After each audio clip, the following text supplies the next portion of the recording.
Hi, my name is Isabella, and I did my topic on culture wars. I feel like it mirrors very well from what I'm learning in history right now and what I've experienced in my lifetime. I base it off the article called How the Culture War Could Break Democracy by Zach Stanton, and he writes this article in the news Politico. So I divided similarities into three categories. It's going to be the racial justice, conservatives versus liberals, and women's rights. In the article, I put a quote from there, and it says he talks about his view on racial justice right now. And even though we've perspired and we've gone so far in changing laws and our social aspects on race and minorities, there's still a lot of things that affect minority communities.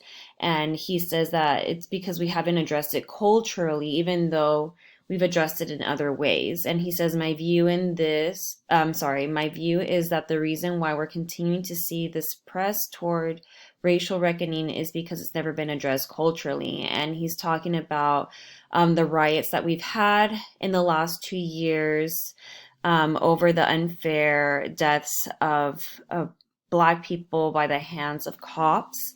And this is obviously nearing historical events where that happened a lot in the past as well. And we've gone so far for this to keep on happening. And he addresses that. In our chapters that we're in right now, I took out a quote from Corbett. It's page 367.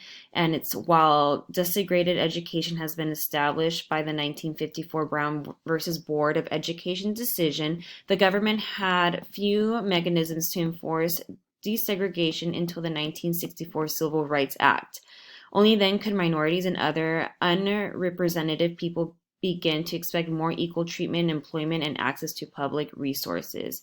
And we still kind of see this in today's day with um, more lower income communities not having as good resources as higher income communities, and certain races and demographics do exist in each particular group.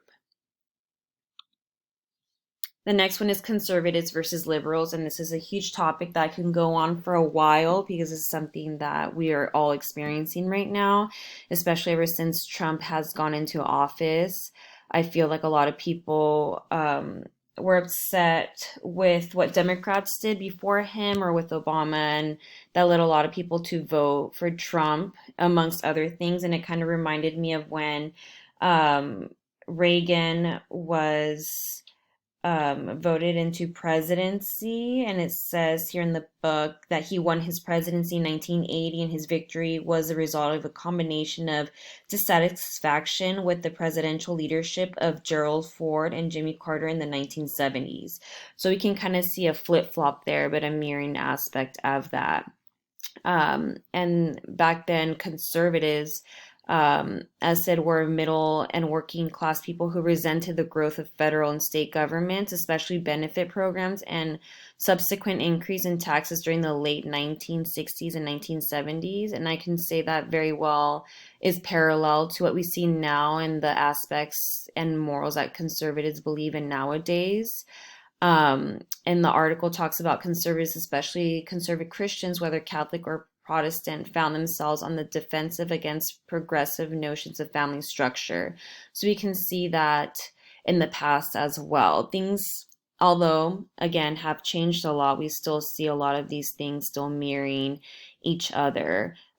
Especially now, we have a huge culture war on what we believe in. I believe before people were more open minded and can agree to disagree. Nowadays, it's my way or the highway, and people aren't really open for open discussion and sharing ideas. And we're really closed off to each other because we just identify it's tribalism in a way. We identify each other as I'm conservative or I'm liberal.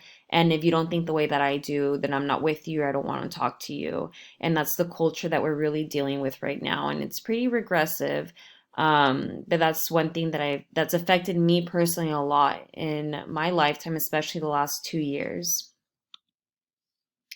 The next would be women's rights. The article says one probably most prevalent way is to think of it as a political battle over certain kinds of cultural issues like abortion, sexuality, values, church state issues, and so on. And therefore, the cultural war is really about the mobilization of political resources.